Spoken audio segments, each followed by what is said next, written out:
Hello everyone, स्वागत है आपका फिर से एक नए वीडियो में। तो इस वीडियो में हम जीएस 123 का जो पेपर हुआ है यूपीएससी ने जो अभी कंडक्ट कराए हैं उसकी हम थोड़ी सी एनालिसिस करेंगे, है ना। किस तरह का थोड़ा पैटर्न चेंज हुआ है, प्रीलिम्स का पैटर्न चेंज हुआ था, उसके बाद थोड़ा मेंस का भी पैटर्न चेंज हुआ है इस साल, और इससे हम क्या सीख सकते हैं आने वाले अटैम्प्ट के लिए 2024 में जो एग्ज़ाम देने वाले हैं। तो सबसे पहले जहाँ तक मैंने एनालिसिस किया है तो इन्होंने क्या किया है, सब्जेक्ट को हर सब्जेक्ट में एक दूसरे से इंटरलिंक करके क्वेश्चन पूछे हैं, प्लस ओपिनियन बेस्ड थोड़ा क्वेश्चन बनाया है कि ये अब स्टूडेंट का थोड़ा ओपिनियन जानना चाहते हैं क्वेश्चन के थ्रू।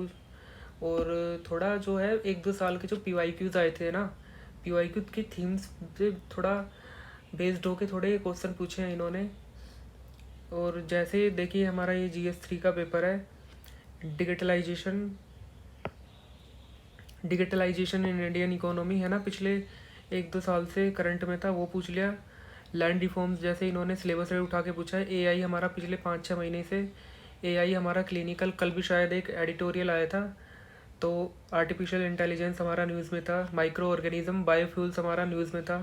डैम फेलर्स अगेन, जब बाढ़ आई थी दिल्ली में, डैम हथनीकुंड डैम और बहुत सारे जो डैम वगैरह थे वो हमारे न्यूज़ में थे। तो इससे क्वेश्चन तो आई मतलब आना ही था। पोल्यूशन हमारा एक न्यूज़ में था, unmanned aerial vehicle, care economy and monetized economy, ये हमारा मतलब पिछले 1-2 साल से थोड़ा ज़्यादा फोकस था हमारा बजट वगैरह में भी और इकोनॉमी सेक्टर में भी कि वुमेन इकोनॉमी, मतलब जो घर पे जो औरतें काम करती है उसको काउंट नहीं किया जाता है लेबर फोर्स पार्टिसिपेशन में। तो ऐसा कुछ न्यूज़ में ये चीज़ें थी। प्लस जैसे कि क्रॉपिंग पैटर्न हमारा एक पीवाईक्यू की थीम है, प्लस सिलेबस में भी है। इलेक्ट्रिक व्हीकल अगेन न्यूज़ में था। मून मिशन तो मतलब बहुत ज़्यादा एक्सपेक्टेड था। नेशनल वेटलैंड कंजर्वेशन प्रोग्राम, ये पहले भी एक आ चुका है पीवाईक्यूज़ में।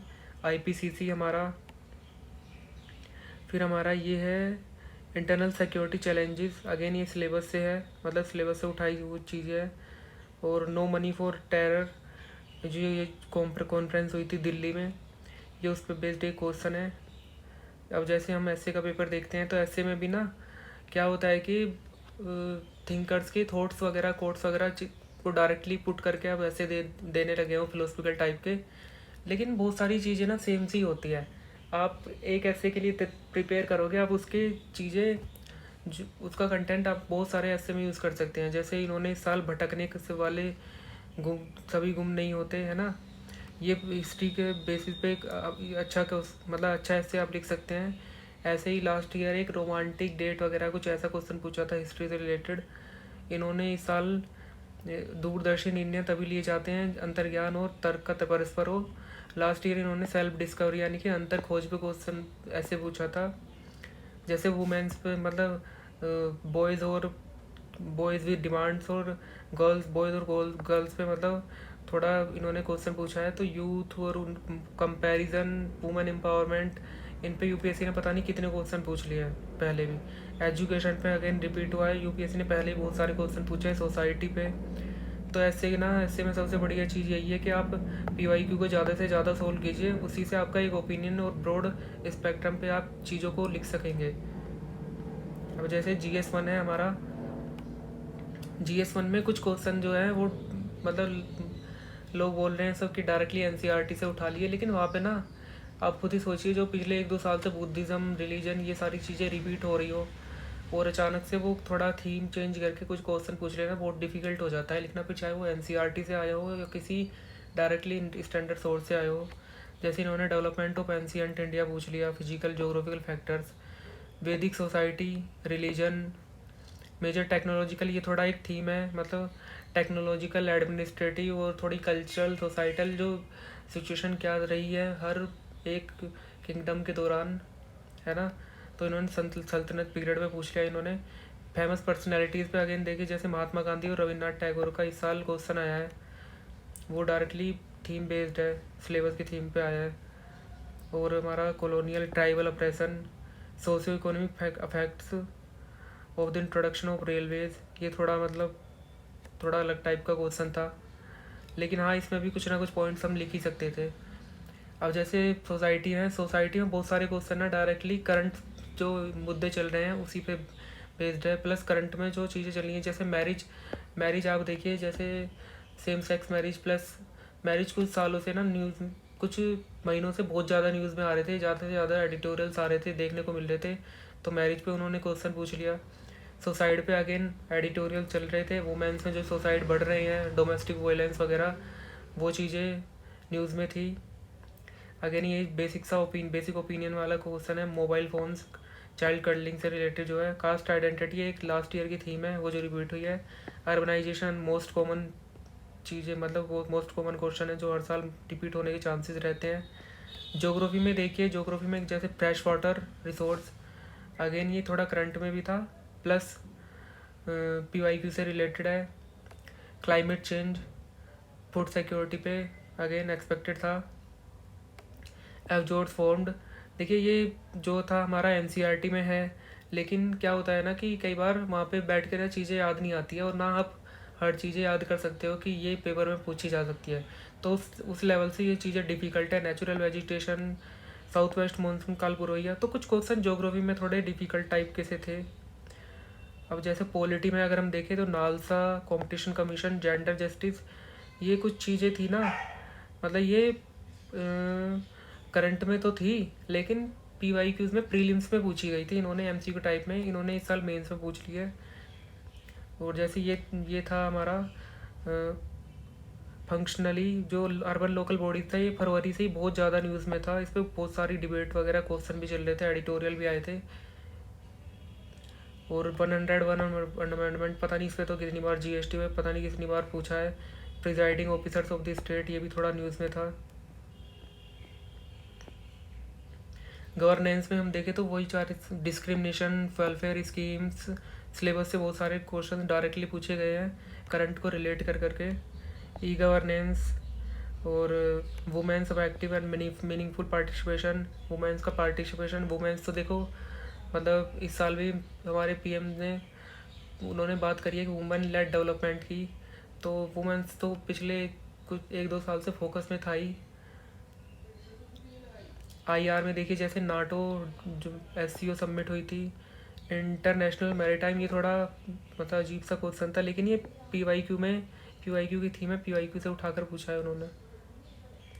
ओवरऑल अगर मैं एनालिसिस करूं, है ना, तो इससे क्या सीखने को मिलता है कि देखिए, सबसे पहला तो कोई भी आप टेस्ट सीरीज ज्वाइन करें ना, उससे पहले अपने PYQ कोशिश कीजिए, PYQ कंप्लीट कर लीजिए, क्योंकि PYQ ना बहुत ज़्यादा इंपॉर्टेंट रोल प्ले करते हैं हमारा आगे, है ना। दूसरी चीज़ है हमारा जो थीम बेस्ड आप अपने नोट्स बनाइए। आप थीम, जैसे आपका क्रॉपिंग पैटर्न हो गया इकोनॉमी में, प्लस वुमेन्स पे एक थीम बना लीजिए, प्लस वुमेन सोसाइटी से रिलेटेड उसमें जो भी मुद्दे चल रहे हैं वुमेन्स के। मैरिज एक थीम बना लीजिए, मैरिज पे को जैसे करंट में कोई टॉपिक चल रहा है उस पर, उससे रिलेटेड, प्लस उसमें आप ऐड करती चाहिए अपने पॉइंट्स। एक बार आप सिलेबस कंप्लीट, और एक चीज़ आपको देखने को मिलेगी ना, पिछले जैसे IR में, सोसाइटी में पिछले 5-6 महीने के जो करंट है, वहीं से मुद्दे उठा उठा के उन्होंने क्वेश्चन बना के पूछ लिए। तो अगर तो लोग सोचते हैं ना कि दिसंबर तक बस न्यूज़पेपर पढ़े ना, तो वो चीज़ें बहुत गलत है, क्योंकि हमारा जो मेंस है वो होता है हमारा सितंबर में, और सितंबर तक भी अगर कोई चीज़ें न्यूज़ में चल रही होगी ना, तो वहाँ से भी क्वेश्चन उठा के पूछ लेते हैं। खासकर इंटरनेशनल रिलेशन में तो सारे क्वेश्चन जनवरी के बाद से ही उठा के पूछते हैं वो। तो देखिए, यहाँ पे न्यूज़पेपर का थोड़ा रोल बड़ा है, न्यूज़पेपर का थोड़ा बहुत ज़्यादा रोल बड़ा है ना। न्यूज़पेपर से ना हमारा एक ओपिनियन हमारा डेवलप होता है। तो इसका मतलब ये नहीं है कि जो बिगिनर्स है वो आज से न्यूज़पेपर पढ़ना शुरू कर देंगे 2-2 3-3 घंटे। ज़रूरी नहीं है। आप न्यूज़पेपर देखिए, मैगज़ीन वगैरह डेली न्यूज़पेपर वगैरह वेबसाइट पे बहुत अच्छे से एनालिसिस करके डाल देते हैं, आप वो पढ़िए। प्लस एडिटोरियल वगैरह आप एनालिसिस यूट्यूब पे वीडियो देख सकते हैं, वहाँ से आपका एक ब्रॉड एक्सपेक्टम प्लस ओपिनियन आपका डेवलप होना ही स्टार्ट हो जाएगा मेंस तक। दूसरी चीज़ है, कुछ लोग मतलब यूट्यूब पे कह रहे थे कि सोसाइटी वगैरह इस साल ऑप्शनल से भी क्वेश्चन पूछ रहे हैं इस साल UPSC ने। देखिए, UPSC में मेनली शायद ऐसा होता होगा कि जैसे GS1 में आपका हिस्ट्री, ज्योग्राफी और सोसाइटी है, ठीक है।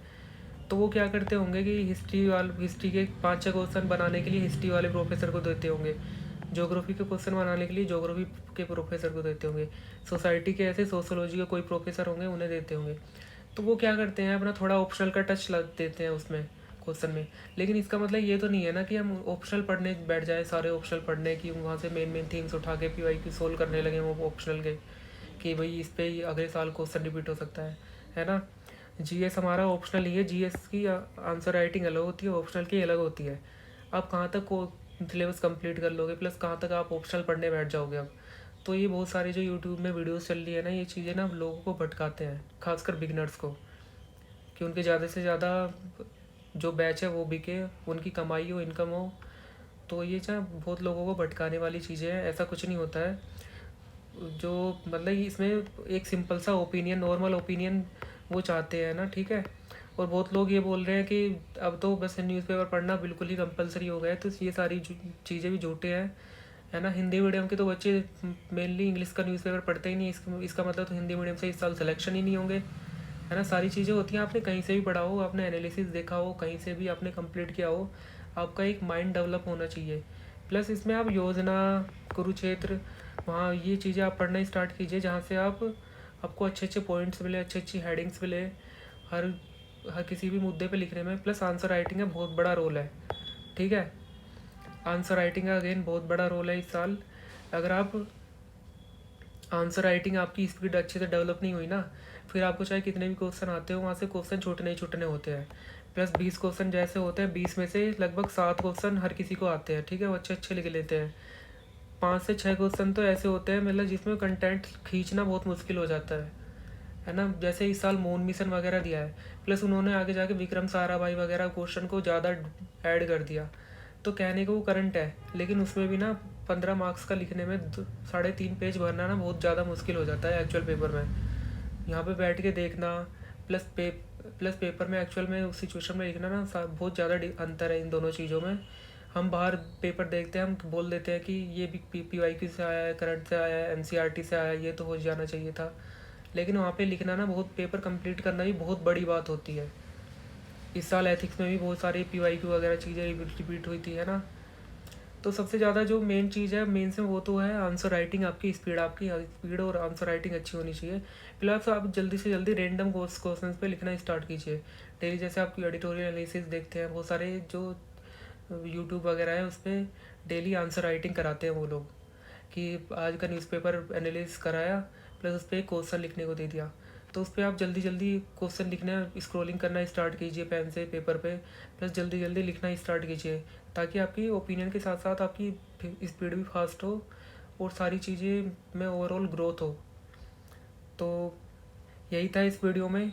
बाकी जो यूट्यूब वगैरह पे वो जो भ्रम फैलाते हैं, जो एक झूठ बोलते हैं कि ये वहाँ से क्वेश्चन आ गया, ये क्वेश्चन आ गया, उन वीडियो में आप मत जाइए, आप खुद का एक एनालिसिस कीजिए, ठीक है, बैठ के PYQs को अच्छे से देखिए, सिलेबस को अच्छे से देखिए, फिर इस साल के पेपर्स को अच्छे से एनालाइज कीजिए, तब चीज़ें हमको ज़्यादा समझ में आती है। तो बस यही था मेरा इस वीडियो में।